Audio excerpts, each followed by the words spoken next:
The Capital Investment Committee hearing for February 26 is called to order. A quorum is present. Members, before we get started, just wanted to remind the public, thank you all so very much for coming to join us. For safety reasons, I know that we have a packed house today, so please refrain from standing in the aisle or whatnot. And if you need any assistance, please reach out to our Sergeant's Arms office. They have the gold tide. And before we get started, I want to introduce all of you to two of our new house pages. And so when I call your name, can you please stand up so you guys could, if you guys need assistance, please reach out to them too. We have Harry Huss and we got Liz Matlin. Thank you both for joining us this year.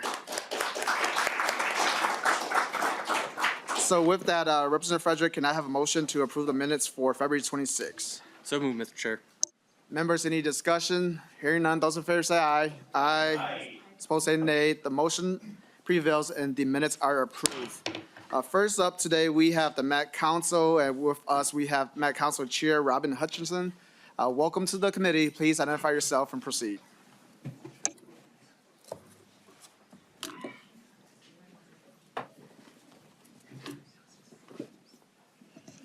Thank you, Chair Lee and members of the committee. My name is Robin Hutchison. I'm the chair of the Metropolitan Council, and I want to thank the committee for a few minutes. First up, to present the recommendations from Governor Walz and his support for the Metropolitan Council initiatives. I'm going to provide a brief overview of two recommendations. The first is $5 million for the Inflow and Infiltration Grant Program, otherwise known as I&I, and $1 million for the Regional Parks and Trails Bonding Grant Program. I'm going to start with I&I. It always benefits from a primer on wastewater. Some of you may be very familiar with our wastewater system, and others this may be a newer topic. The Metropolitan Council treats wastewater for over 110 communities in the metropolitan region. Our system transports water to 9 water resource recovery facilities across the region. Our dedicated employees, on average, treat 250 million gallons of wastewater per day. And our system handles wastewater for half of the population of the state of Minnesota. The system is absolutely critical for the region's future development and critical for public health and the protection of public health. And our treatment system results in the most efficient use of major public investments. So our predecessors made the smart decision to separate our clear water, known as stormwater, from wastewater. Not every region has done this, and around the country, many regions suffer from what is commonly known as a combined sewer overflow, and we have a system that avoids this to a very large degree. Water from rain and snow melt enters the stormwater pipe that flows directly to lakes and rivers. And this water doesn't need to be treated at our wastewater facilities, and that saves money. Our ability to treat this water and our ability to, most importantly, separate the clean water really helps us reduce costs and preserve our public health mission, and to address environmental concerns as well. Just a little more structure here before I wrap up on the I&I. For wastewater, property owners are responsible for their pipes that connect to a local collection system. And the local collection system is the responsibility of the municipalities. And then the local systems connect to a regional sewer interceptor, and this is where we come in. This is where the Met Council comes in. The wastewater in that interceptor eventually makes its way to one of our wastewater treatment plants, and these are also known as water resource recovery facilities. And this is where our staff treats the wastewater before we return it to the water system. So I am here today to ask for funding to address inflow and infiltration. I&I is that clear water, so the stormwater and groundwater, that enters the wastewater system when it should not. It overloads the system, can cause costly sewer backups into homes and buildings. I&I can also cause sewer overflows into rivers and lakes, leads to higher wastewater costs, as clear water should not need to be treated at a water recovery facility. So to address these issues, the Met Council has a grant program in which we provide funding to eligible local governments who address inflow and infiltration of clear water into their wastewater system. Governor Walz is recommending $5 million for this program in his 2026 bonding recommendation.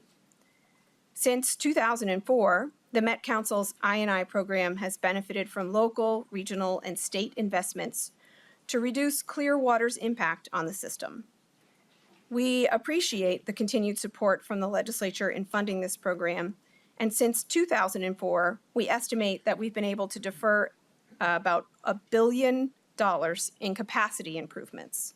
And this helps us keep the Met Council's wastewater rates competitive, which are about 36% below the national average of our peer agencies.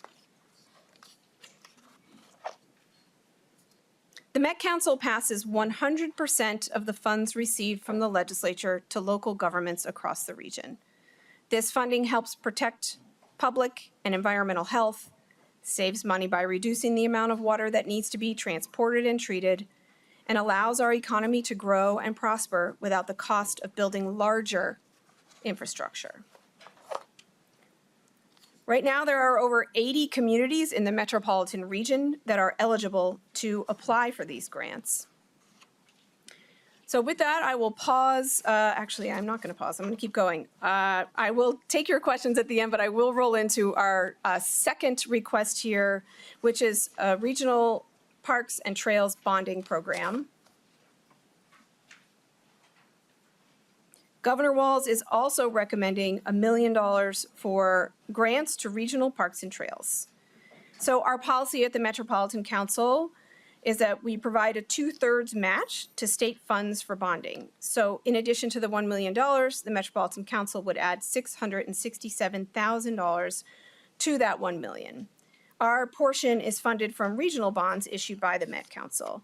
100% of these funds, these grant funds, are passed through to 10 parks and trails implementing agencies according to formula.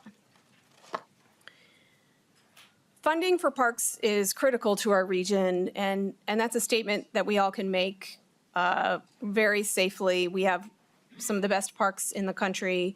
We are, as a region, the Twin Cities ranks high in national livability, in large part because of our regional parks and trail systems. We hear from residents time and time again. They consistently single out the region's parks, trails, and our natural environment as the most attractive feature of the region. With nearly 500 miles of regional trails, 58 parks, park reserves, and special features, our regional system showcases the area's unique landscapes and provides year-round recreation opportunities in our backyards. The benefits in parks and trails, extensively documented, and we all know the positive benefit of parks in contributing to human health and well-being.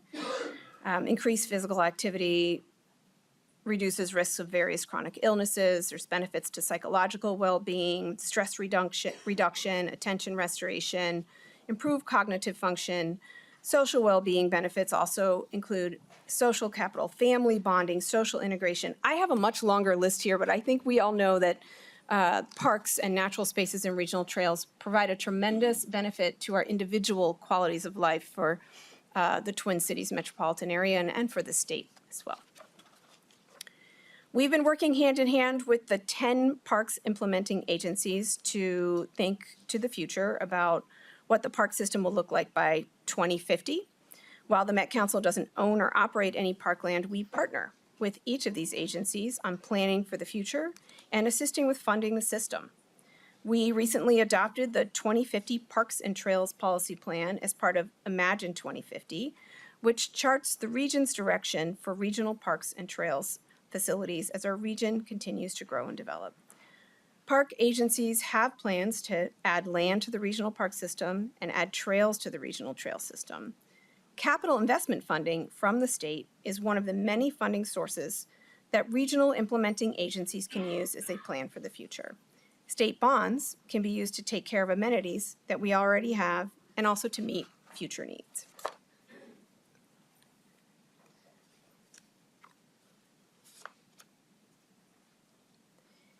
When you look at the map, you can see that there is a vast network of parks and trail system, and it shows each of the elements that are currently open to the public.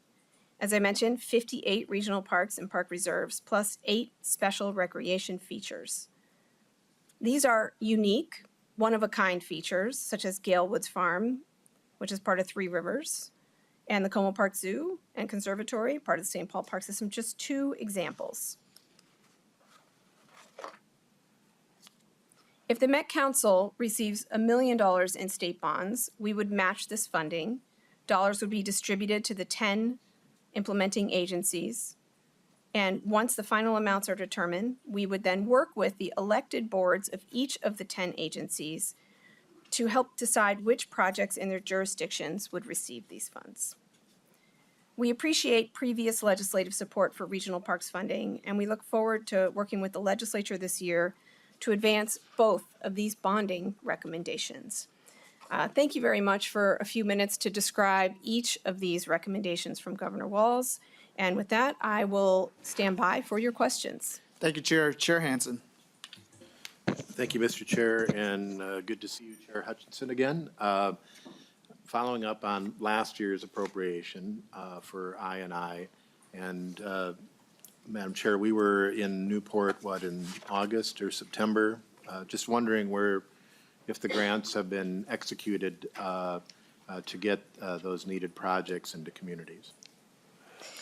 Chair and Representative, I am joined by a team of experts with me today. They're going to be able to answer your question about past awards a little better than I can. So I'd like to introduce Sam Paskey with our Environmental Service. Welcome. Please identify yourself and proceed to answering the question. Good morning, Mr. Chair, committee members. I'm Sam Paskey, Assistant General Manager for Water Services Planning at the Met Council. Thank you for the question on the grant program from last year. And again, thank you for the support of that local funding going to a critical need. The program has been authorized and the funds are being contracted right now for the local communities that are within both sides of the program, the pilot for the river grant program and the what you could call the standard program eligible for all 81 communities. Chair Hansen. Thank you, Mr. Chair. And so we passed the bill in May. You're able, by this spring's kind of construction season, those grants should be executed? The grants are in the process of being executed now. The construction work then is authorized for reimbursement. The reimbursement happens within 3 years of that program once the spending is complete. Chair Hansen. Mr. Chair. And you're asking for $5 million. You know, in previous years, when we've had Met Council in front of us, we've asked the question, what is the need? What is the total cost if we were going to complete all of the I&I work? Not starting over on the things that we did 20 years ago, but just to complete the task, how much would it take? Mr. Paskey. Mr. Chair, committee members, that's my favorite question. It's hard to set a ceiling for the amount of funding that would be required for that. As infrastructure ages, infrastructure that wasn't a problem with I&I at one point now is. We see that with all public infrastructure.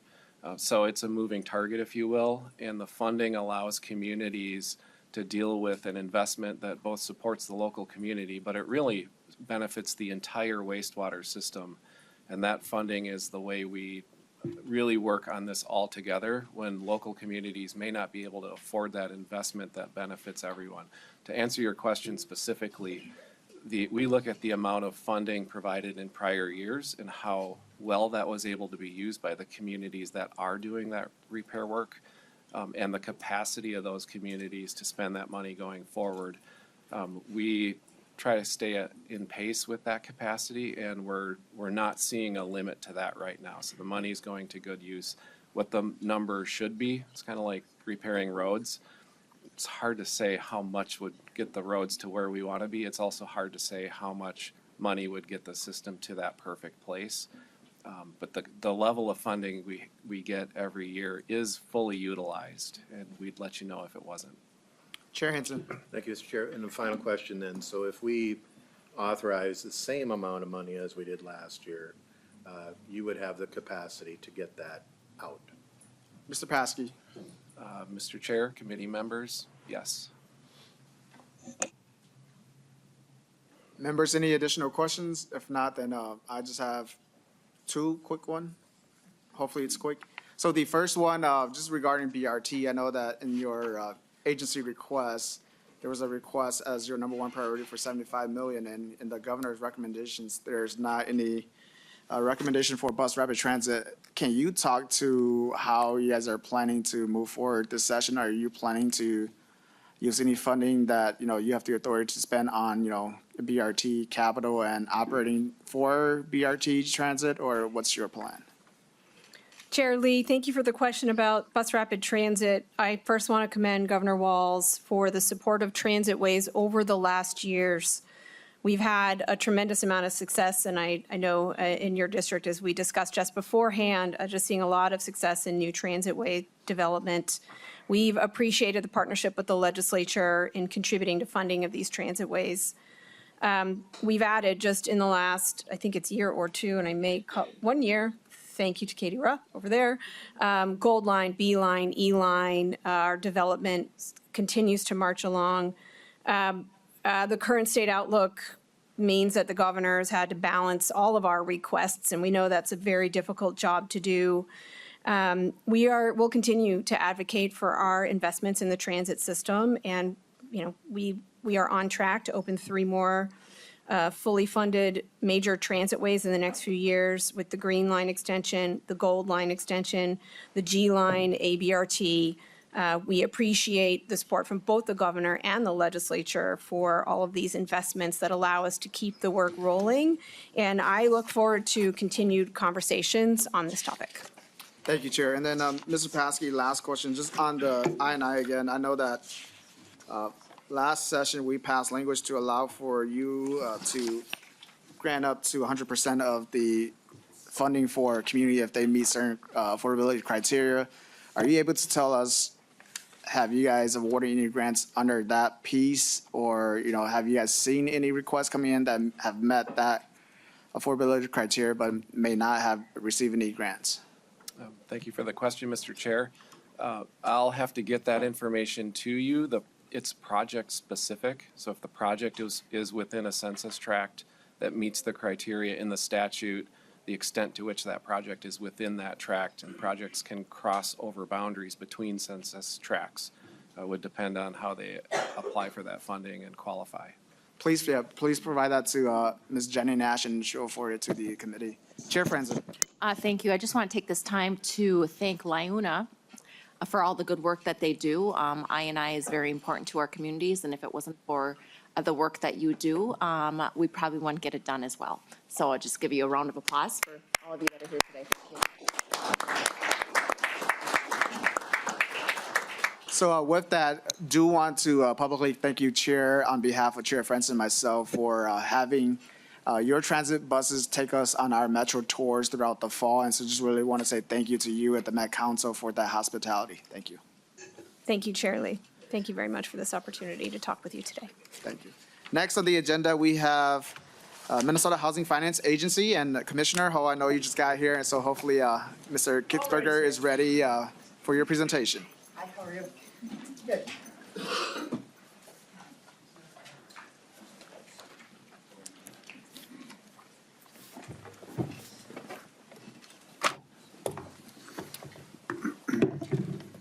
Welcome, Commissioner. Please identify yourself and proceed.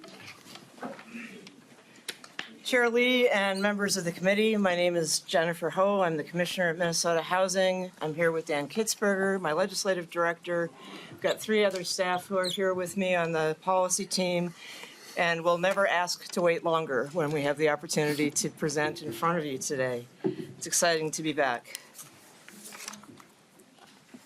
I want to walk through the governor's capital investment proposal for housing and just provide some contextual background just to refresh people on the great tools that we have available to us.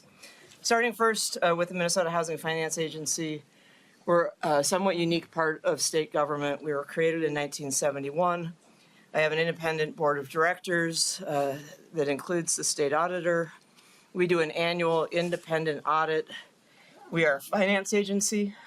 We don't own or build housing ourselves. We finance it. And we are rated by Moody's and Standard & Poor's for our bond issuances. I don't need to tell you this, but housing and housing affordability have really become a top of mind statewide issue. It doesn't matter which community I go into. Nobody says we have more than enough housing that our residents can afford, whether that's a home for sale or a rental. So it's important that we not only build new homes, but that we preserve the housing that we have and that we focus on affordability for both those renters and homeowners. Almost 650,000 households pay more than 30% of their income on rent, which means that they don't have money to pay for other critical things, let alone nice-to-have things. 81% of extremely low-income Minnesota renters are cost-burdened, and the 2025 point-in-time count of people experiencing homelessness showed almost 8,400 people that were living in shelter or outside. For people who want to buy a home, the cost of getting into home ownership is really not affordable for the average income earner. We have this great tool in Minnesota, housing infrastructure bonds. This is a ribbon cutting at Hilltop Cottages in Pine City. Since 2019, the governor has requested $1.1 billion of housing infrastructure bonds, and the legislature has authorized $560 million.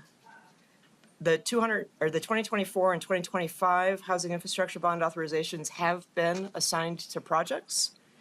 That doesn't mean it's all spent because development has a timeline, but everything from 24 and 25 has been assigned to projects. And the governor is requesting $50 million that, if it were authorized, would be committed to projects by the end of this calendar year.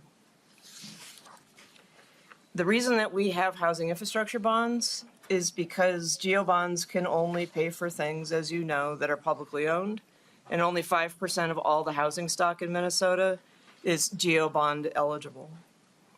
95% of all housing is privately owned. So housing infrastructure resources have become the largest state source of capital for housing development to address the lack of supply and to preserve critical housing in our communities. It also is an incredible leverage tool in terms of how it is able to pull together other federal and local sources of funding, and it's a jobs creator. This slide just shows the range of uses for housing infrastructure bonds, and now I always have to say housing infrastructure bonds or appropriations, because you did housing infrastructure appropriations in 2023. But it helps us preserve federal dollars that come into federally assisted rental housing. It helps us do housing for seniors. We are doing single-family housing development, including and not exclusive to community land trusts. It helps us construct and now preserve permanent supportive housing, because some of the permanent supportive housing that I ribbon-cutted in the 2000s needs a refresh. It helps with the acquisition and infrastructure in manufactured home communities, where we sometimes see just really serious public health concerns around sewer seepage and water quality and things like that. And then it also allows us to just do more deeply affordable rental housing as well as cooperatives. Between 2012, when housing infrastructure bonds were first created, and last year, we surpassed 10,000 total units and $2 billion of total development costs because of housing infrastructure bonds. This is a happy dance slide in terms of showing housing infrastructure bonds at work to have hit those significant milestones. And this is what it looks like around the state. It is a tool that we've been able to deploy in every region of the state for both new construction of rental units and home ownership and preservation and rehabilitation. 46% of the housing infrastructure deployment has been in projects in greater Minnesota. So I think sometimes there's a misunderstanding that it's largely a metro tool, and that is not at all the case. I get to celebrate ribbon cuttings for housing infrastructure bond projects all over the state. We have our biggest funding rounds for multifamily apartments and single-family homes timed with your process, so that when you get your work done in May, or even when you did a bonding bill in October, we were able to have that matched to projects by the end of the calendar year when our board does final selections. So we actually have a great speed of deployment of housing infrastructure bond resources to make them at least the developers who are getting the awards know very soon after you've authorized that their projects will be able to come to life. The consolidated RFP is actually considered kind of a national highlight, what we do here in Minnesota, because we take a whole bunch of flavors of money. Low-income housing tax credits, some HUD money, state appropriated dollars, and instead of having a developer apply separately to each pool, they apply to the consolidated RFP, and then we match flavor of money to project. It allows us to maximize the number of projects that we select in any given year and make sure that the kind of money fits both the developer and the project that is being built. Every year, I guess it's also important to just say, I wish I could do more. The 23 and 24, this is just an example of what you authorized. Again, in 2023, it was bonds and cash. And what it is we were able to do across rental, single-family, and manufactured home communities. And then flipping to the next page, in the 2025 session, you authorized $50 million in housing infrastructure bonds, and in December, we authorized 7 multifamily developments, and we funded 18 single-family proposals. So in terms of construction and preservation, this money is fast, I guess is what I'd like to say. I mean, the draft slides that we sent to you, the numbers don't 100% match up to what's up on the board, but the story is still the same, which is that we are oversubscribed every year in terms of the number of requests compared to the number of awards on both the single family and the multifamily side. Sometimes I think applicants think we're deciding which projects are good and which projects we don't like.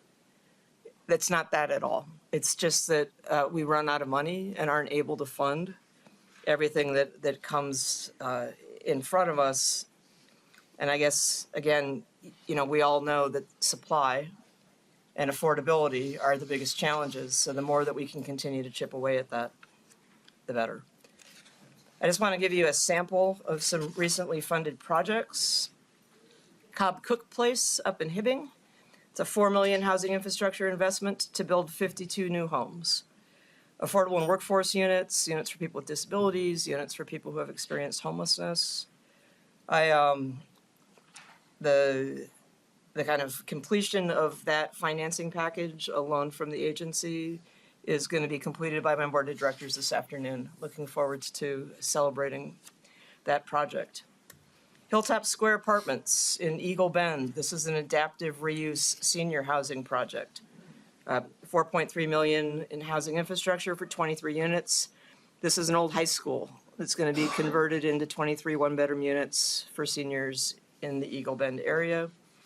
And it's always sad to say this is a senior project, and it's going to include units for people experiencing homelessness, which has its own sadness to it right there, but the opportunity for safe, stable, and affordable housing. I was pleased to see this example in St. Charles, because this is the only time that Habitat has allowed me to operate a power drill in helping frame, yeah, I'm sure somebody had to come through and take all those out. But I helped frame a garage down in St. Peter with the woman who is going to be the homeowner.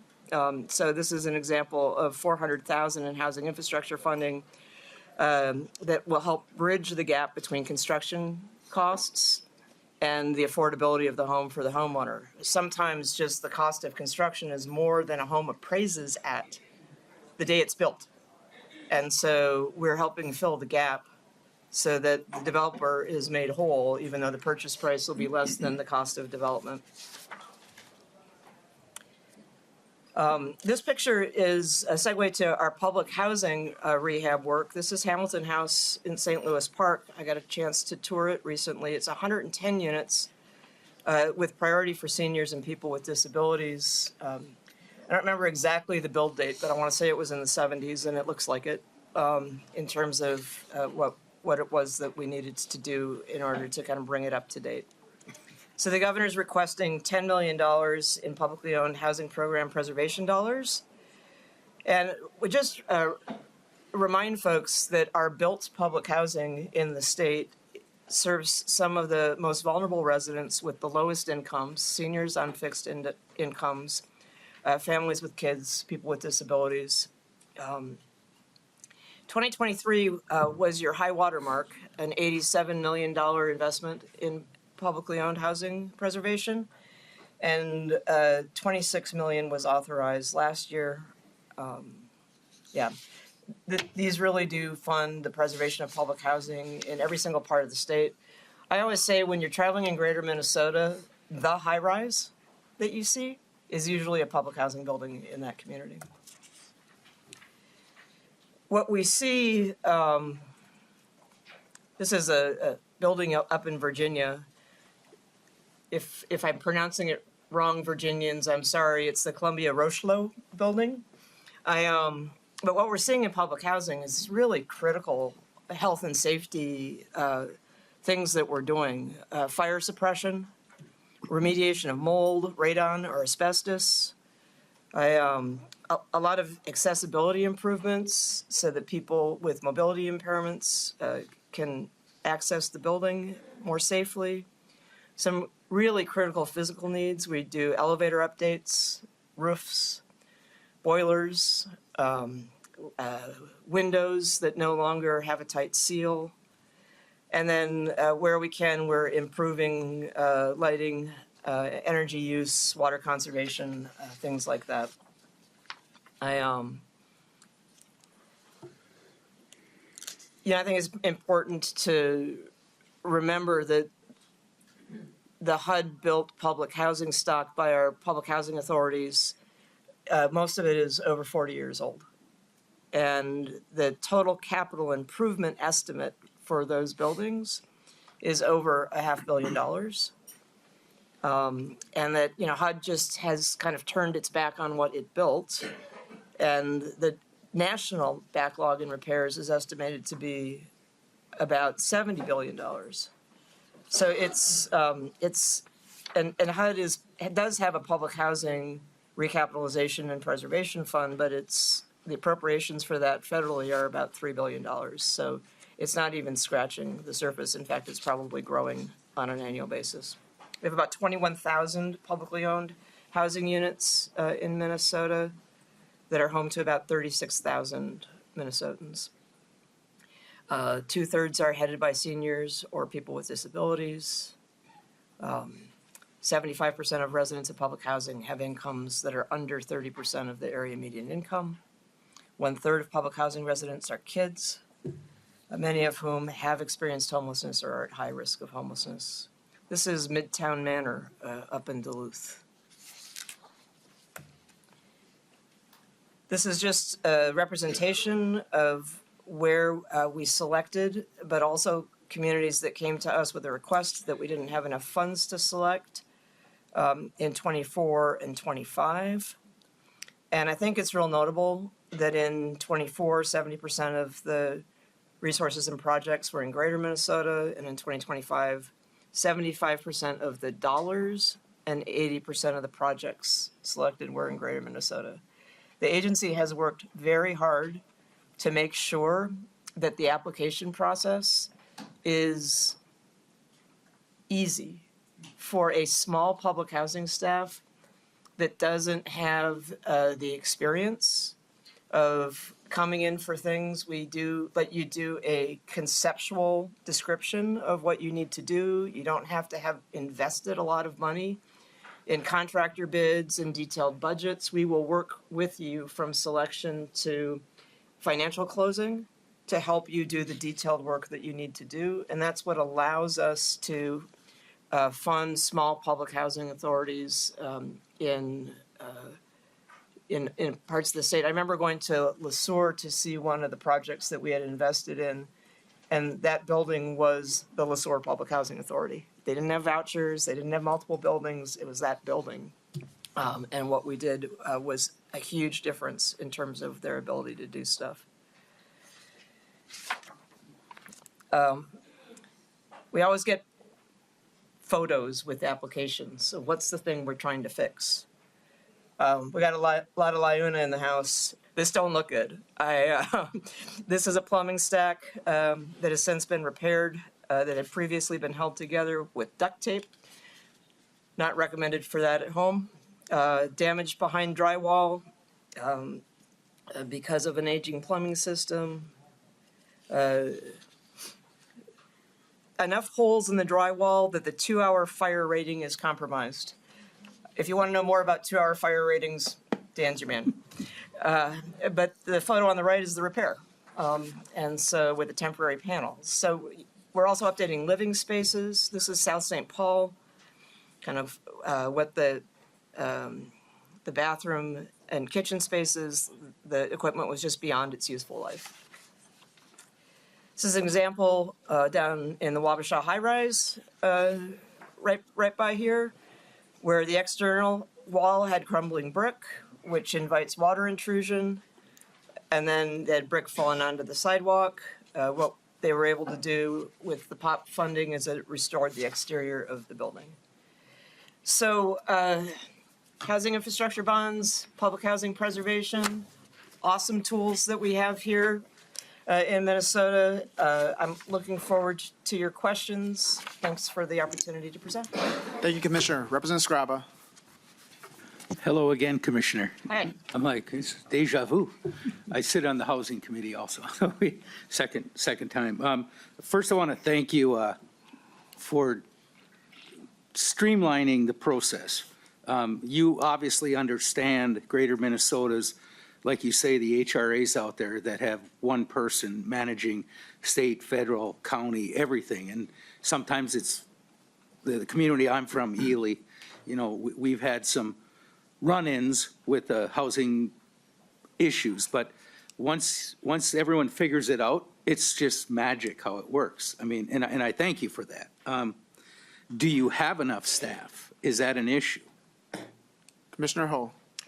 Chair and Representative Scraba, thank you. And I look forward to celebrating the workforce project up there that I understand also had a lot of community discussion. I got a good friend who lives up there and has kept me informed on that. First of all, I can't take credit for the streamlining of the POP application. My predecessor and the team did that, and the staff that do the good work are still there and doing that work. It's been an interesting, so Minnesotan of you, Jennifer. It's been an interesting period because 2023, the spike in resources that you gave us, desperately needed funding, required me to staff up. and which is great. We added over 40 people to the team to implement all the Go Big resources from 2023. You know, we do a public housing preservation round when you give us money. And then you did another curveball for us in 2023 because you gave us a combination of geo bonds and cash.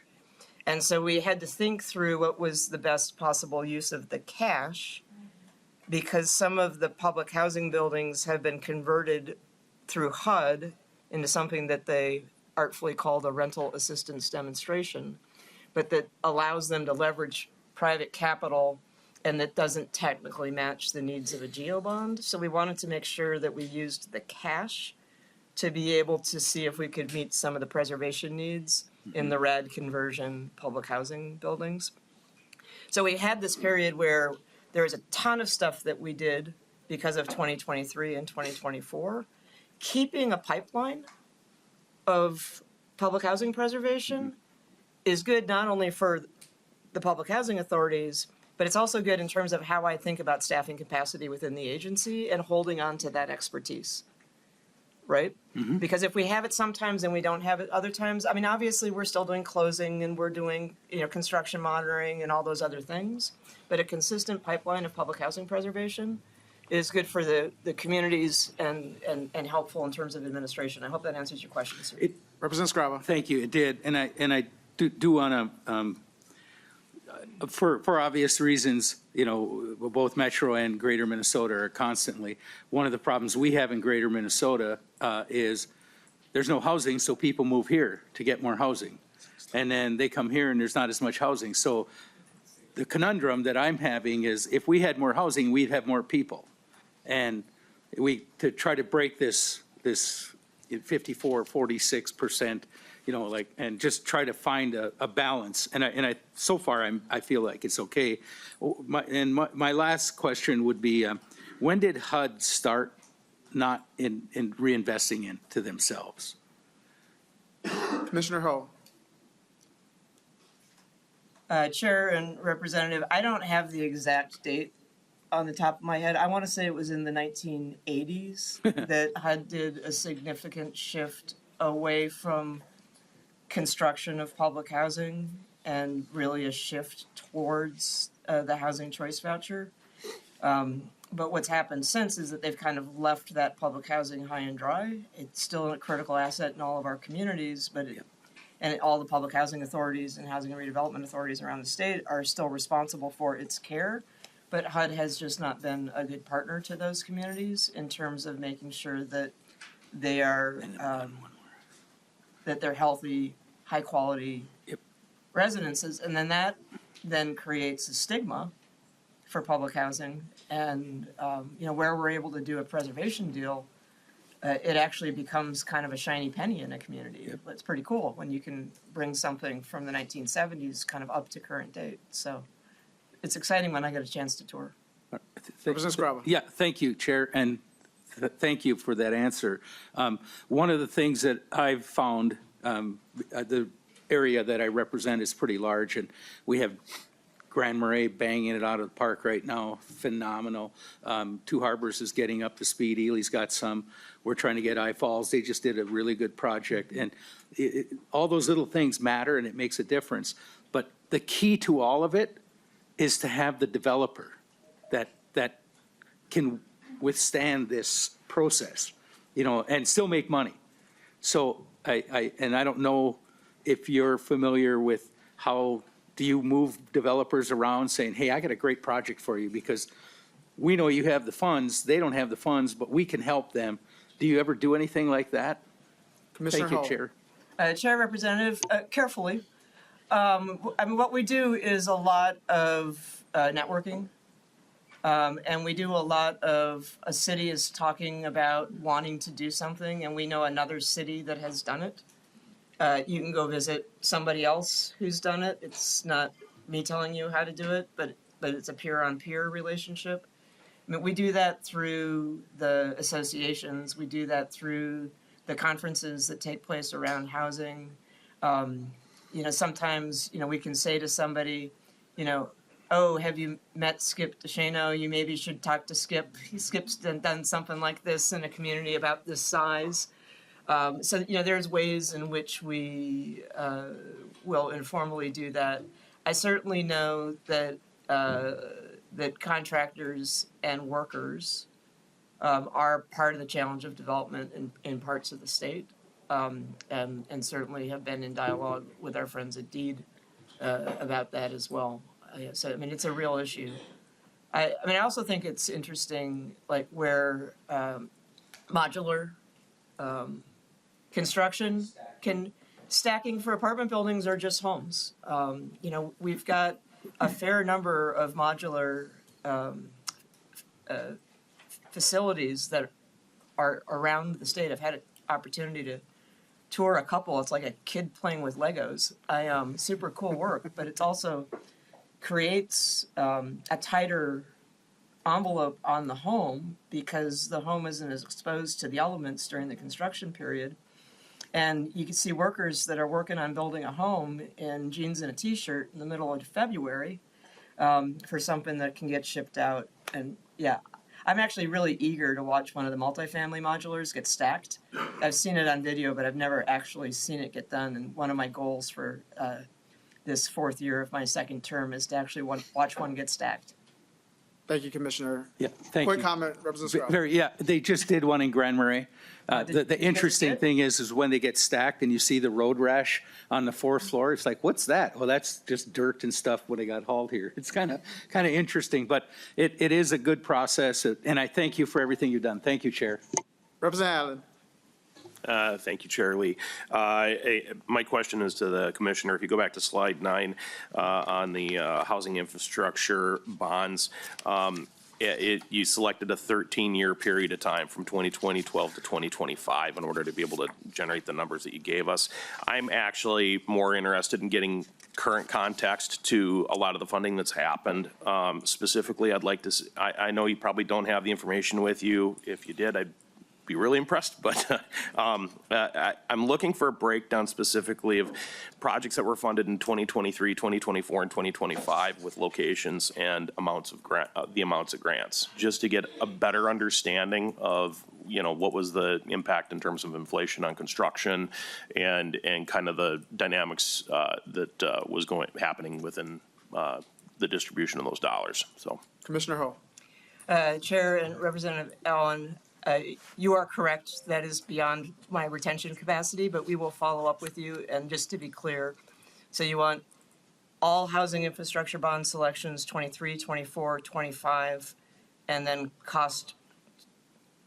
development cost per unit? The grant, the amount of the grant that was awarded in those. Okay. So. Yeah, we can do that. Yeah, please provide it to Ms. Nash and we'll send it out to the committee. Thank you. Appreciate it. Thank you. Representative Sexton. I'll be brief. If you go back to slide 10, I'm intrigued by the consolidated RFP.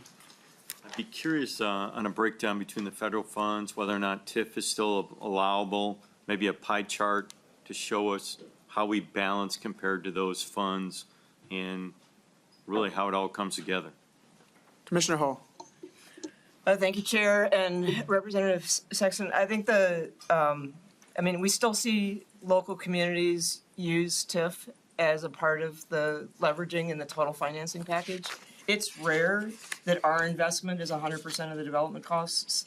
And you'll see on one of the slides where we have the HIB investments compared to the total development costs. There's a lot of leverage that happens there. Is the question how much federal funds are leveraged? How much?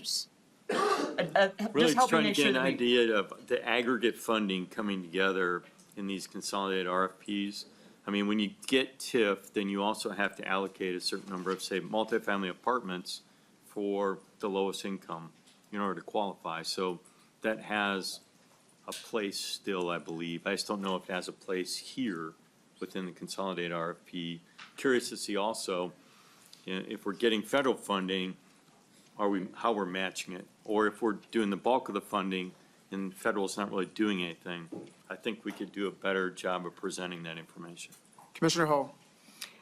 Chair Lee, Representative, thank you for helping me understand what it is that you want. So the consolidated RFP, the largest federal source of capital is the low-income housing tax credit.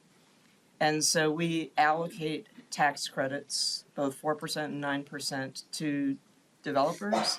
And then they're able to get tax credit investors that pull that money in. So the tax credit investment is the largest federal piece. And then we have two HUD programs, the Home Investment Partnership Program and the National Housing Trust Fund.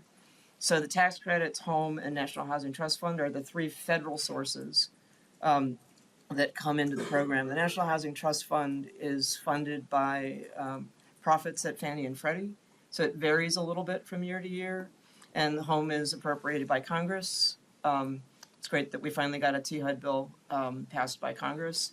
It varies a little bit, the amount that we get on home, but I would say probably averages out over the last decade pretty consistently. So those are the three biggest federal pools. Even though I think home would have been eliminated in the most recent budget proposal, the Congress funded it when they got the THUD bill done. We don't, when an application comes to us, they get points for local leverage. So if they're able to show that they have TIF or other local affordable housing trust fund, we now have the local and statewide affordable housing aid and other tools, like they'll show us, or sometimes they have a local business that's chipping money in. Like they'll show us what their local leverage is. So we see leverage when we do it. It's actually probably a great moment, even though this isn't at all capital investment, but the newish State Housing Tax Credit and Contribution Fund, this year, for this tax year, 2026, we opened and closed that program in one day.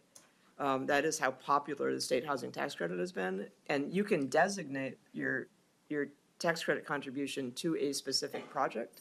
And we're seeing a lot of Minnesota taxpayers invest in housing that way as well. So there's lots of different leverage tools that we're seeing. I think if we show you our 25 selections summary spreadsheet, Ryan, your eyes are in the back of my head. Are you nodding yes? We could, yeah, thank you. That we could show you like what that looks like for a couple funding years so that you, we need a mirror here. Representative Sexton. That would be fantastic. Thank you. Chair Lilly. Thank you, Mr. Chair, and thank you for coming back, and thank you for the work you've been doing. I just kind of want to step back and ask, how are people doing, like, that have got these housing? How are they doing, like, you know, we've been doing this for a little bit. How are they successful in the homes, and, you know, is it working out? Do you check back? I'm just curious how that. Commissioner Ho. Chair and Representative Lilly, I mean, like, housing is a proven intervention, right?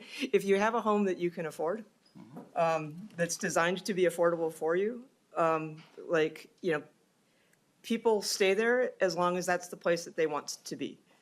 And we know that that's the case whether it's about aging in place and seniors or if it's somebody coming off the street.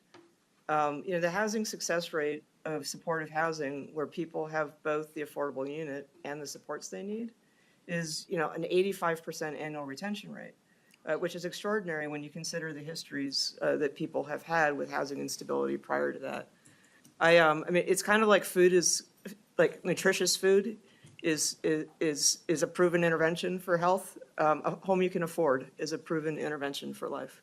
And I can't think of, I mean, the only like failed housing that we deal with is very old housing that's beyond its useful life, where we see housing decommissioned. Those are very rare, and oftentimes it's a building that was repurposed into housing that isn't something that we would invest in today. But it was something that made sense maybe in the 80s or something like that. But we really just don't see, like, we don't have a housing failure rate, if that helps answer your question, sir. Perfect. Chair Lilly. Thank you, Mr. Chair, and thank you. I was just that's great to hear that it's working, and 85%, that's great. And I agree with what you said, the premises. I just was curious in reality if that's what we're seeing. So I just have a quick question.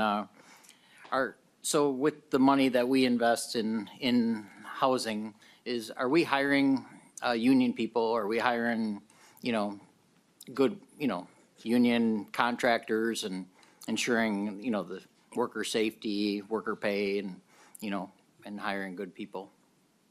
Commissioner Ho. Chair, Representative Lilly, sorry, it's my first week up here. I'm working on my protocol. There are laws around use of federal funds in Davis-Bacon, prevailing wage. It has to do with the size of the investment in the project. So some of our smaller deals don't have the same requirements as the bigger deals, but I'd say that we do make sure that developers that we're investing state and federal dollars in understand the law. And then we partner with the Department of Labor and Industry around the enforcement of those laws. Chair Lilly. Thank you, Mr. Chair. Thank you.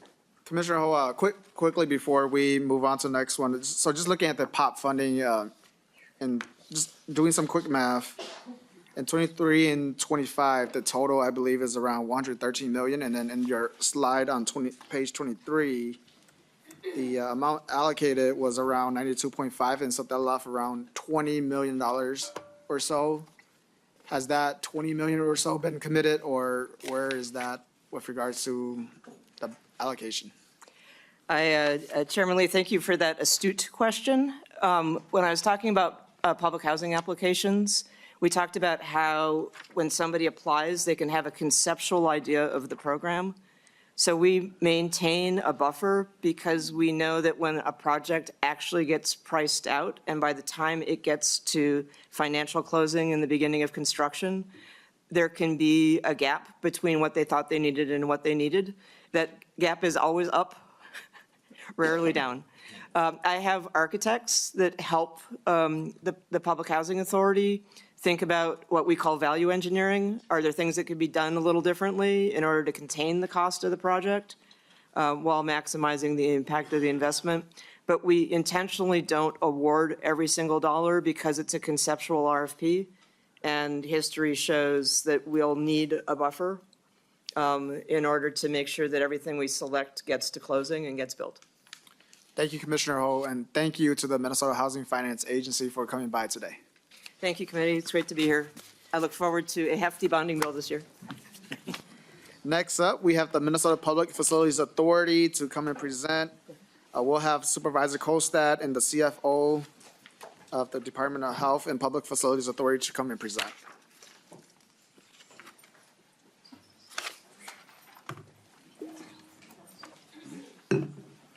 Welcome, please identify yourself and proceed.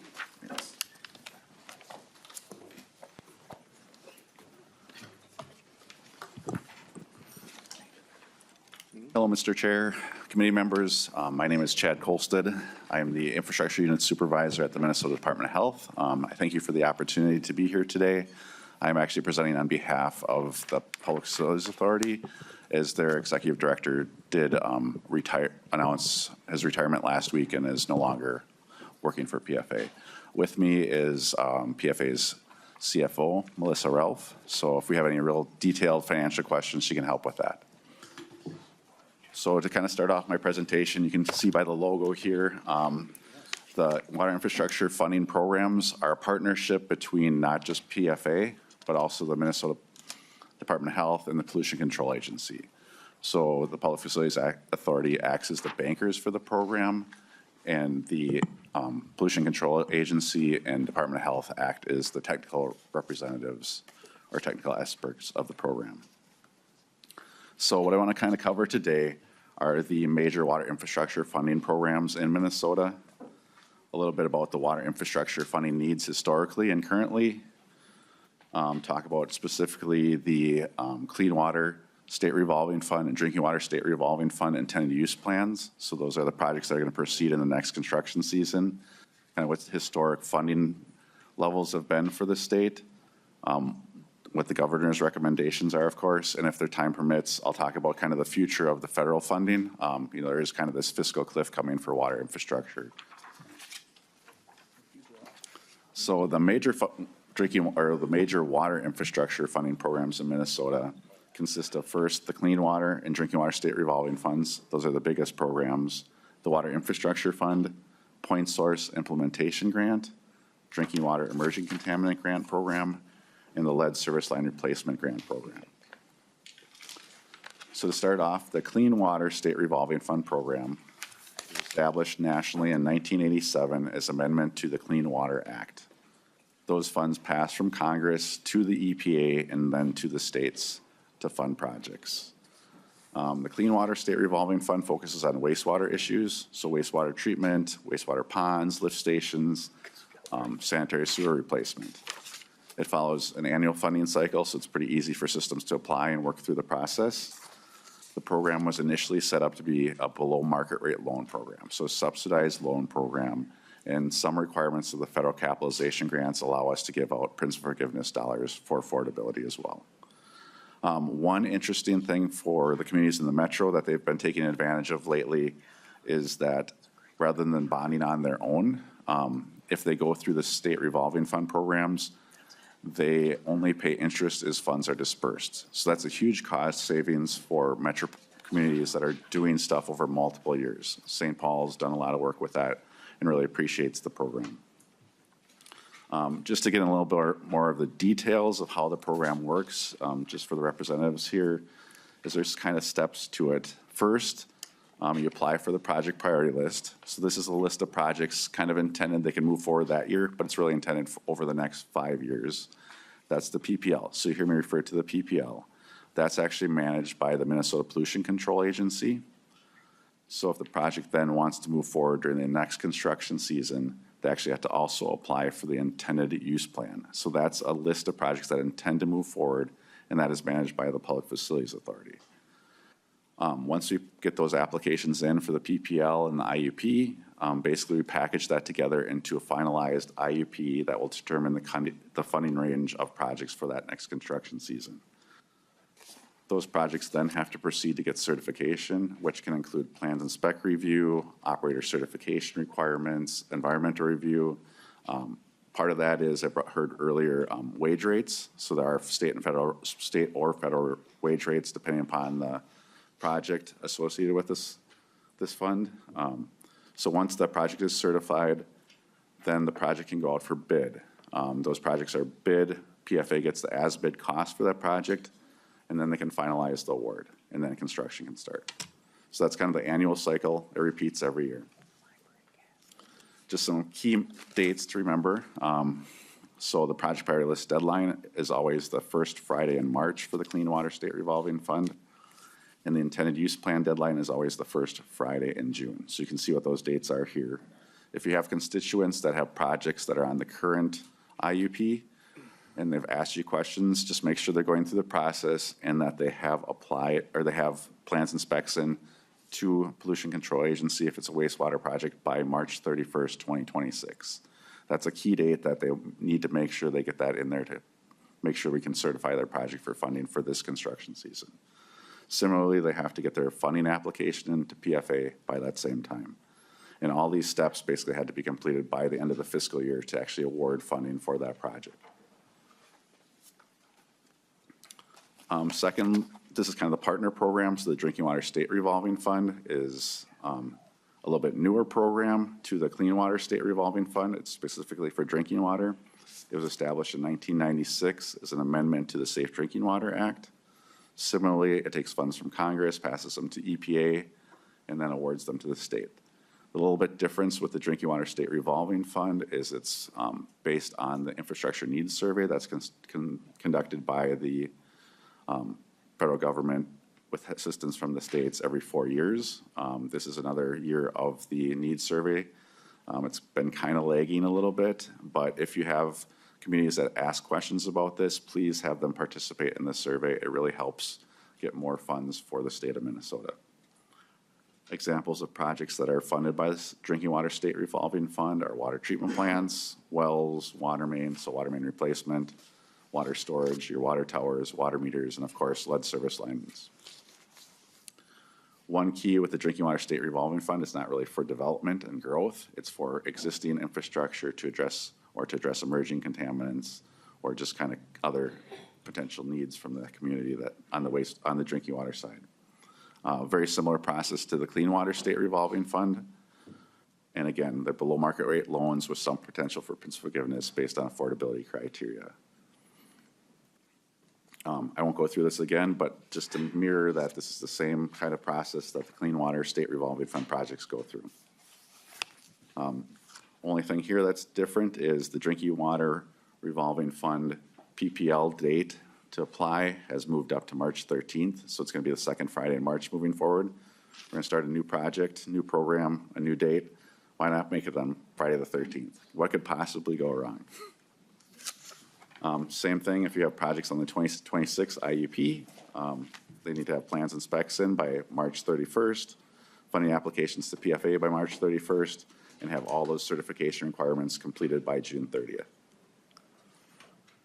Water Infrastructure Fund. So this is strictly an affordability grant program.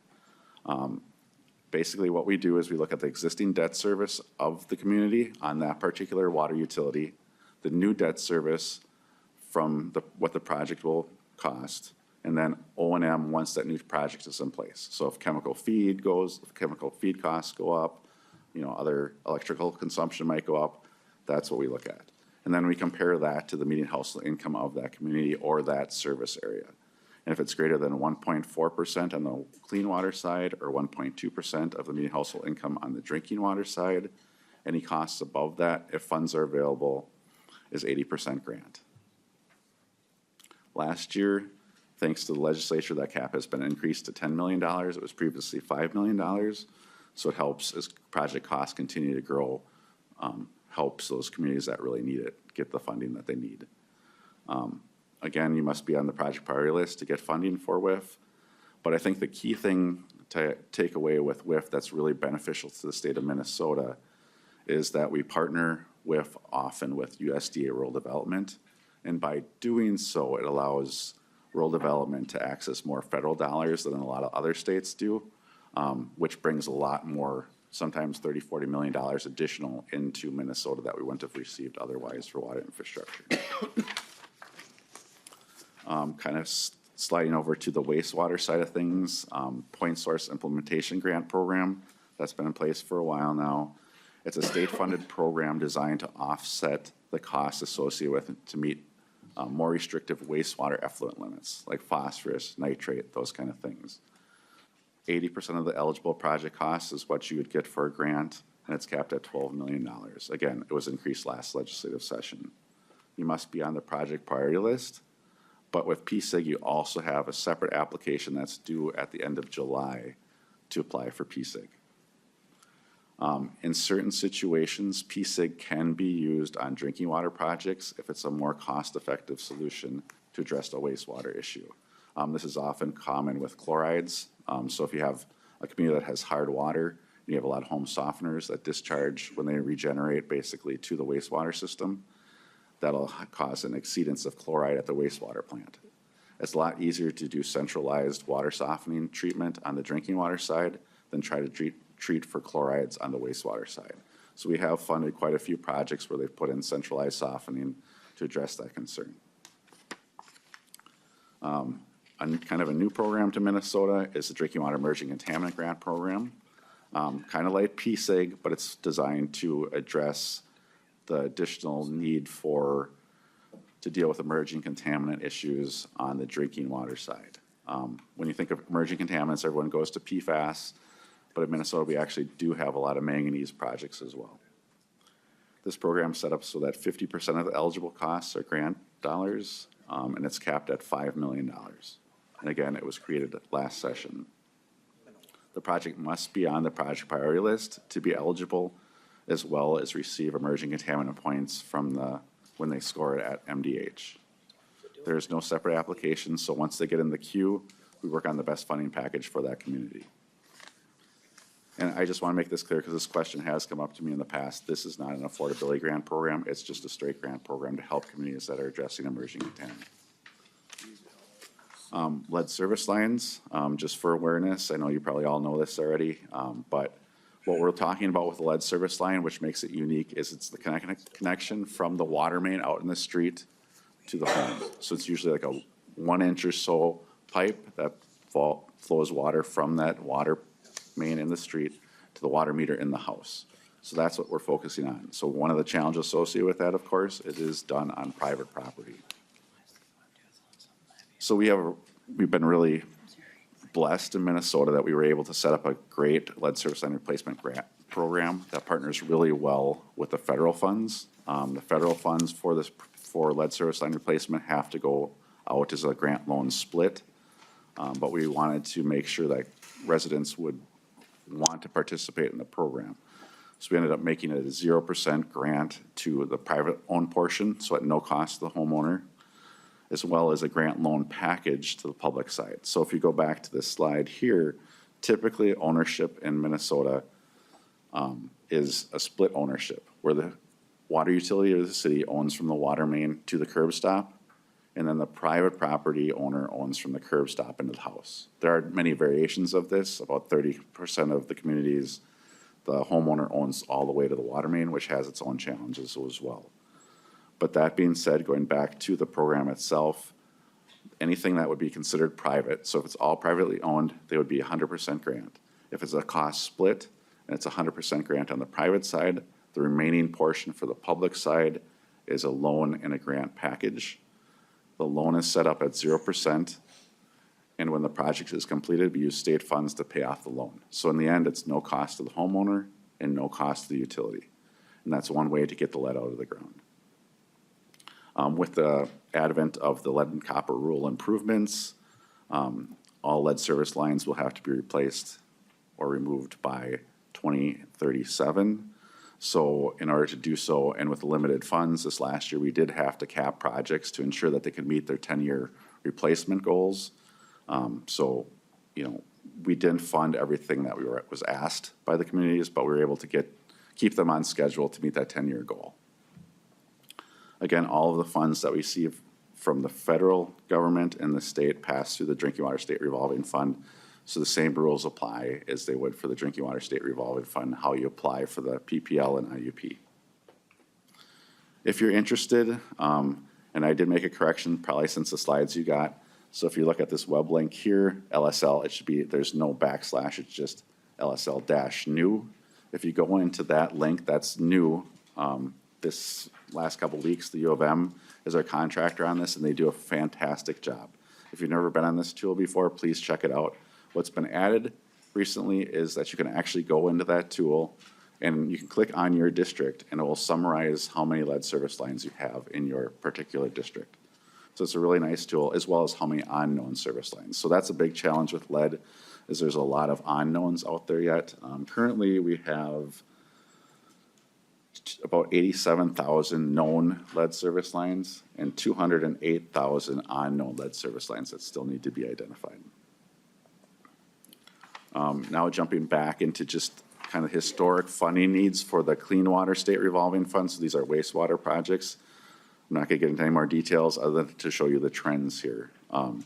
You can see since in the last 5 years, basically, it's been a significant increase based on construction costs. The average cost in the last five years has gone up double. So by average of project per cost, it's double the cost to do water infrastructure projects.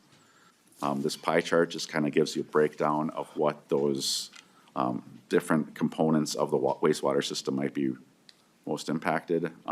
It's always a lot of water treatment or treatment plant rehab, as well as collection system replacement. Drinking water, same thing, except it's even growing more quickly, the demand for the program. And I actually have a couple different pie charts here that kind of tell the story, which is, and I'm a drinking water guy, so I can kind of explain this a little bit better. But so you can see in 2016, a large portion of the pie was treatment, and then and water main replacement, so distribution pipe replacement. Jump forward 5 years, as the advent of emerging contaminants comes to be. You can see now that treatment is it's over half the pie, so there's been a significant uptake in cost because of emerging contaminants. And then fast forward another 5 years to this current year's project priority list, and you can see it kind of looks the same. Huge treatment demand, large water main replacement, but there's this new green piece of the pie of $600,000, and that represents the lead service line replacement need in the state.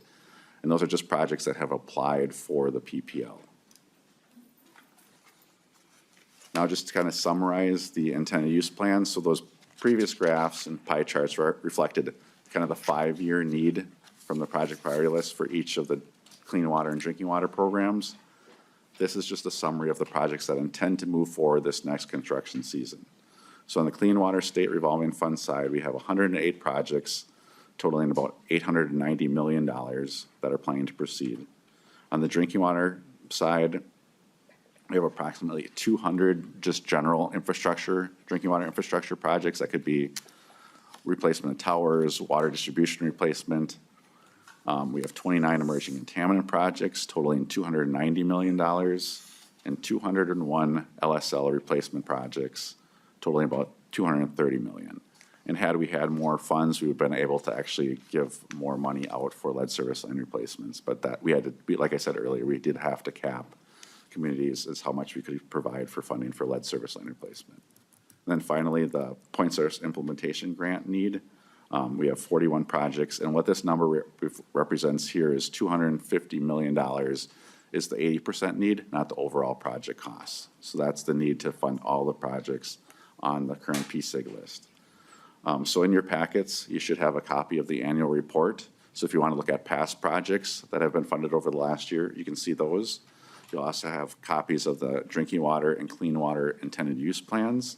So those will have projects kind of moving forward, so you can look at those, as well as the PSIG list. So if you have communities that are on the PSIG list, you can see where that funding cutoff line is.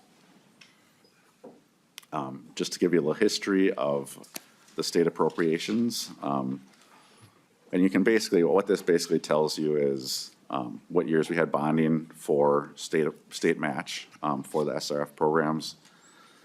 And you can see also kind of the big uptick in 23 and 25, and that's just because we have to have a 20% cost share or state match for the Infrastructure Investment and Jobs Act. So this huge federal influx of funding, we had to match those dollars. The Water Infrastructure Fund appropriations, you can kind of see the numbers here. One interesting thing in 2017, prior to that, it was the Wastewater Infrastructure Fund.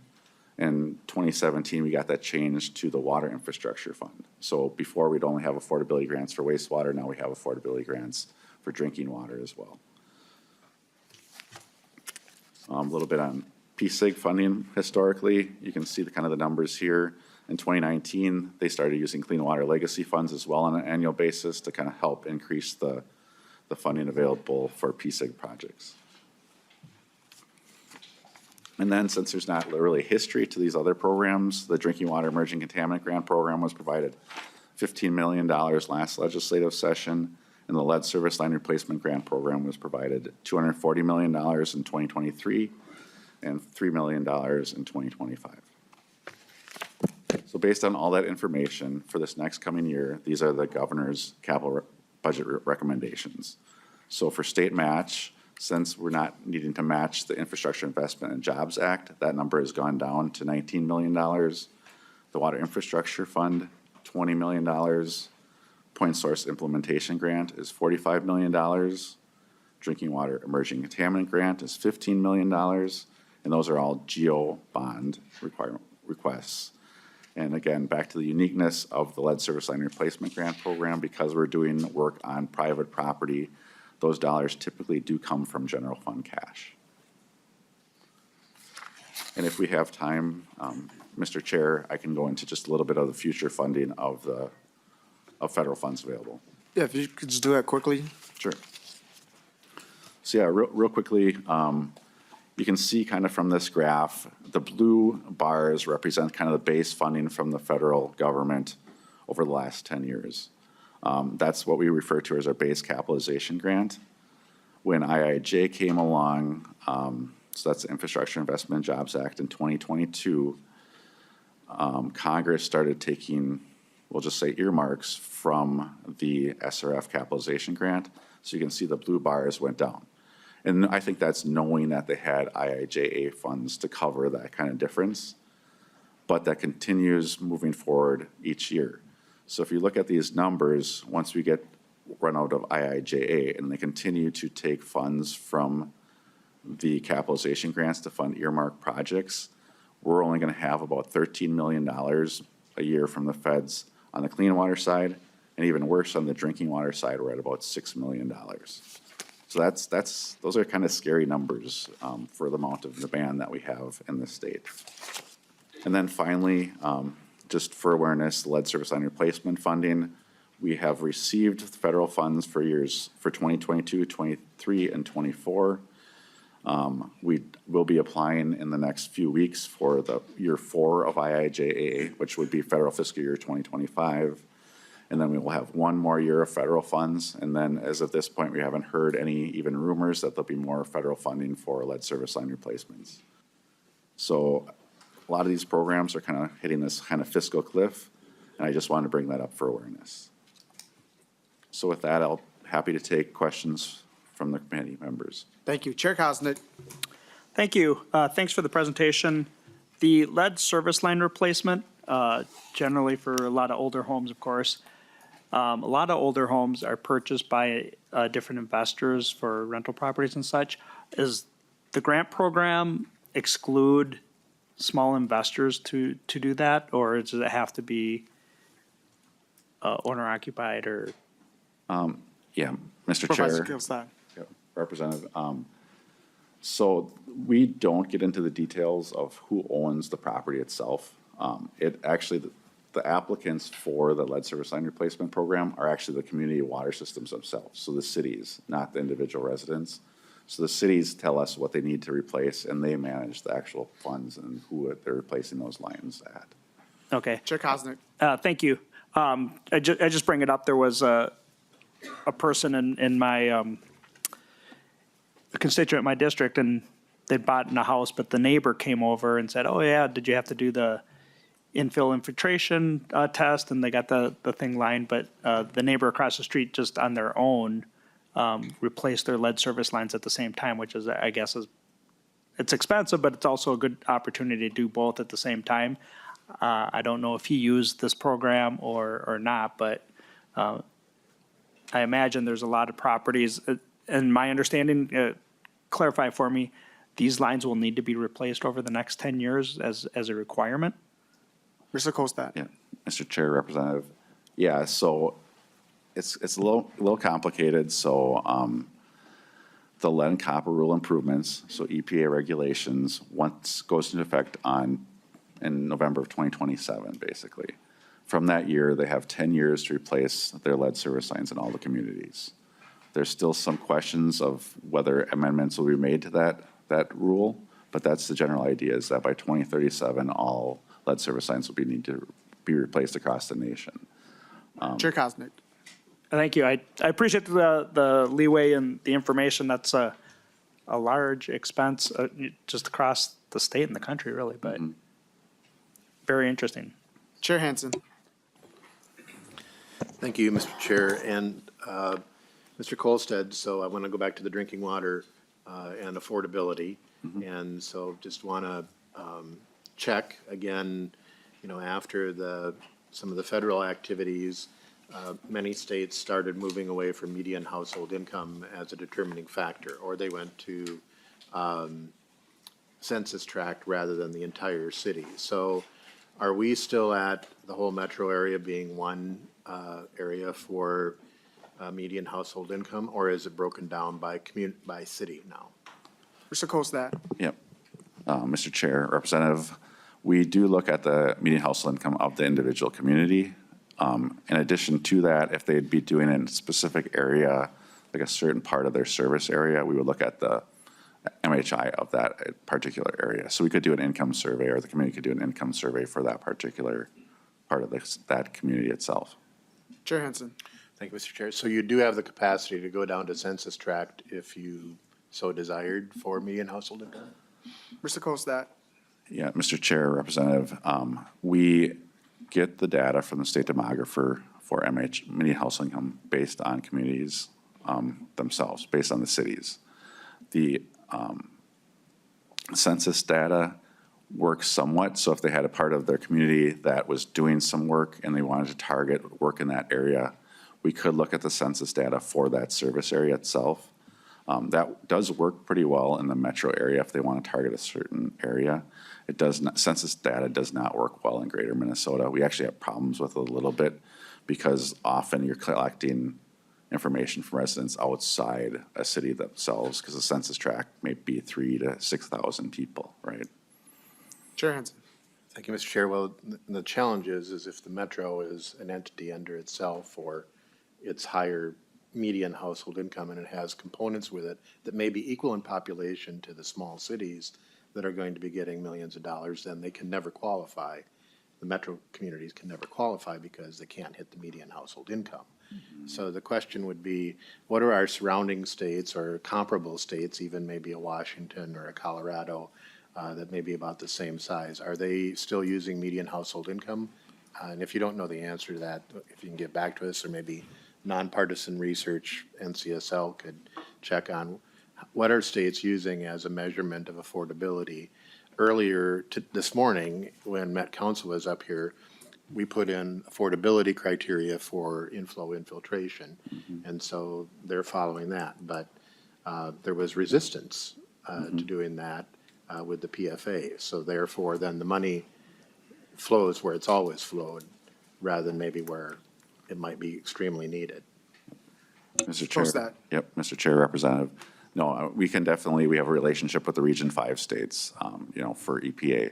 We can definitely reach out to them and see what they do for affordability criteria. And so we can get back to you. Representative Scriba, quickly, we do have some additional testimony. Yes, I just want to thank you for this. I think it behooves legislators to look at PFA and understand how important it is to our state that a minimum 300 million a year minimum to keep up with the infrastructure of this state, not only metro, but greater Minnesota. And if we can get on a track like that and keep that going, then there will be light at the end of the tunnel. Communities will know that someone is listening, and we won't have to have community after community after community coming in saying, we need this, we need this. We know you need it. We just need to take the step and say, this is worth this much, and let's just do it. Thank you. Thank you, Representative Scriba. Chair Franzen. Thank you, Chair Lee. Last year, due to the fact that we didn't have as much bonding capacity, there was no locally named projects. So those local projects for water was not, we just dumped the money right into the PFA.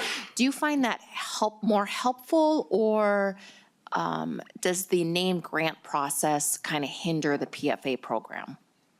Mr. Kostat. Mr. Chair, Representative. No, I think, there are priorities in place, public health on the drinking water side, adequate water supply, financial need. I think by dumping the funds into the Public Facilities Authority's bank, basically, it's much more beneficial to the state. It's not having one community jump over ahead of another community that needs the project. So this is the best use of funds. That being said, as Representative Hansen alluded to, in certain cases, there are situations where I shouldn't say it, but special appropriations are appropriate for that particular community. Chair Franzen. And one more question. Do you plan on sticking around the PFA for a while? Because we seem to have like a jumping ship thing going on right now. And I don't know if we should be concerned about that. Mr. Kostat. Mr. Chair, Representative, so I'm just filling in right now for the executive director. I have not been appointed to any position at this time, so I still am an MDH employee. We're kind of in a transition right now. I love this program. I've worked with this program for years. I will do everything in my power to make sure it survives and does well. That being said, like I said, we're in transition. We'll see how things play out. Okay, so we are hopefully going to put together, sorry, Mr. Chair, we are hopefully going to be putting together a lovely bonding package. And so will you at least be sticking around for the time being so we have at least a point contact for our staff to talk to? Mr. Kostat. Yes, Mr. Chair, Representative, I definitely will be around, as well as Melissa Ralph here as a CFO for PFA. So we've been working very well together to make sure that everything moves as smoothly as it can Okay. with the trains during this transition. Great, thank you. Thank you both. Thank you. So next up, we do have 4 public testifiers. Really appreciate, your patience and, really allowing our members to ask the agencies about their requests. And so can I get, so we have 1 testifier online, Carrie Johnson, and then the 3 are Raquel Vasky, James Lehner, and Marcelo Alarcon up to the dais. And so first, we'll start with Carrie Johnson, St. Peter City Councilor and President of the Coalition of Greater Minnesota Cities. Welcome, please identify yourself and proceed. Thank you, Mr. Chair, Chair Franson, and members of the House Capital Investment Committee. My name is Carrie Johnson. I'm a council member for the City of St. Peter and the current president of the Coalition of Greater Minnesota Cities. Thank you for the opportunity to testify today on the governor's bonding proposal. The coalition represents more than 100 cities outside the metro area. While our communities differ, we share a strong commitment to providing clean, safe drinking water and protecting Minnesota's waters through our various water infrastructure systems. That responsibility comes with significant cost. Many greater Minnesota cities cannot keep this infrastructure up to date without the grant and loan programs offered through the PFA. Without those programs, many communities simply could not afford to do this work. We want to thank you for the significant investment you made in water infrastructure last year, and we appreciate that the governor's proposal continues that commitment through funding for PFA programs and lead service line replacement. We see this proposal as a strong starting point for this session. In your packet, you'll find information showing that an estimated $12 billion is needed statewide to address drinking water and wastewater infrastructure needs. Despite recent investments, PFA funding demand keeps growing because of aging infrastructure, cost, regulations, project backlogs, and uncertain federal support. We're particularly concerned that the lead service line replacement program may run out of funding this year. Cities across greater Minnesota, including my own, are actively working to inventory and replace those lines. But communities like Faribault, New Ulm, Perham received only partial funding for ready projects. Continued investment is critical. I want to thank you again for allowing me to testify today and for your past leadership. We urge you to continue investing in PFA programs in this year's bonding bill. Thank you. Thank you, Councilor. Next up, we have Raquel Vasky from St. Paul Regional Water Service. Welcome, identify yourself and proceed. Great, thank you, Chair Lee, members of the committee. Good morning, thanks for having me. My name is Raquel Vasky. I serve as General Manager for St. Paul Regional Water Services here in St. Paul. But we do serve not only St. Paul, but 13 of the surrounding cities around here. And we're serving drinking water to 450,000 people every day. That takes about a team of 300 internal, but also some great partnerships with contractors, with groups like LIUNA who are here to talk about our project that we've been partnering on together. Our overall capital needs are significant, like many across the entire country. Aging infrastructure is hitting all of us. Water pipes are meant to last about 100 years and were put in 100 years ago. Same for our pump stations and our treatment plant. Luckily for us, we've been able to partner with some of the great funding sources described today to build a brand new treatment plant here in St. Paul for these communities. But that's only a small piece of our need. So to keep up with that capital investment need, we've been increasing rates aggressively over the last few years. Since 2019, water rates for our communities have increased by 50%, and we have additional rate increases coming to keep up with the capital aging needs. While we've been chasing these other capital needs, we've been aggressively advancing lead service line removal, thanks to the investment made by the state and the federal government towards those projects. By the end of this construction season in 2026, we will have replaced more than 6,000 of those lead service lines in our service area. But we'll have 18,000 left, and that's just my utility alone. About 65% of the problem will still be remaining after this current funding is gone. And many families simply cannot afford the cost to do this replacement on their own. While we're second only to Minneapolis in the number of lead service lines at our utility, we're only a small portion of this problem. There are lead service lines across the entire state. The good news, the lead replacement program is working.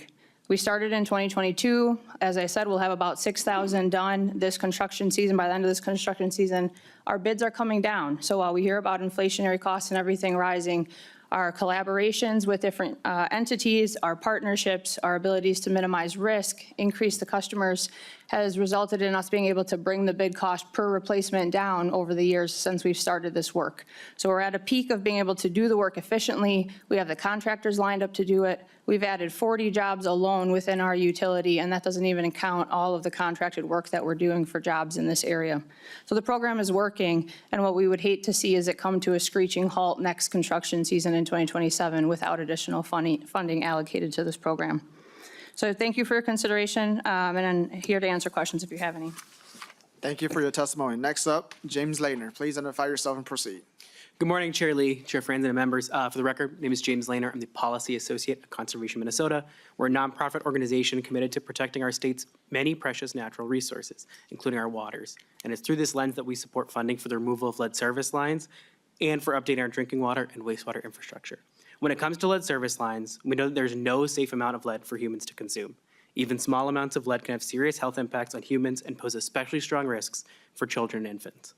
The Minnesota Department of Health estimates that there are nearly 90,000 confirmed lead service lines still needing to be replaced, a number which could increase as nearly 200,000 lines have yet to be verified. And you can see that on the map that was displayed earlier. Last week, the Trump administration announced that they would uphold the lead and copper rule update by the Biden administration, which calls for nearly all lead service lines in the country to be removed by 2037. However, this legislature set a more ambitious goal to remove all the lead lines in Minnesota by 2033 in a bill that passed the House unanimously in 2023. Similarly, we recognize that wastewater treatment plants play an important role in protecting our environment by safely decontaminating wastewater. These facilities, when properly funded and maintained, protect our lakes, rivers, and streams from excess nutrients and pollution. The way we treat wastewater has effects beyond our immediate communities. For example, the Minneapolis drinking water intake in the Mississippi River is downstream of about 200 wastewater discharge permits. Clean water is an issue that touches every corner and every community in the state. Put simply, if families do not trust the water coming from their tap to be clean, how can we expect them to be invested in their local lakes, ponds, rivers, or streams? We strongly support funding the lead service line replacement program and drinking water and wastewater treatment facilities, as both play a critical role in protecting the health of our waters and our communities. Thank you for your time. Thank you. Next up, Marcelo Alarcon. Good morning, Chairs Lee and Franzen, and members of the committee. My name is Marcelo Alarcon, and I'm a business agent with LaUna Local 563. I've been a union member for 23 years. When I started, I was young, had a child. I didn't just need a job, I needed a career. Family has always driven me, being able to provide stability and opportunity for my family. It's what keeps me going. I'm the first person in my family to become a union member. After I joined, I helped my brothers, my friends, their kids. Today, those family members have homes, reliable vehicles, and kids in college, and a level of security that we never had before. That's what union construction jobs means for me, my family, and thousands of families across the entire state. I spent much of my career in water and sewer work. This is a specialized work. We need certification, and we need skilled training workforce, underground installation, sewer water systems, and to replace lead service lines.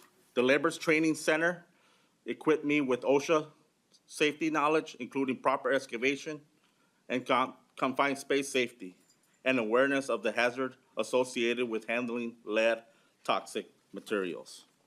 Minnesota water infrastructure is aging and needs to be fixed.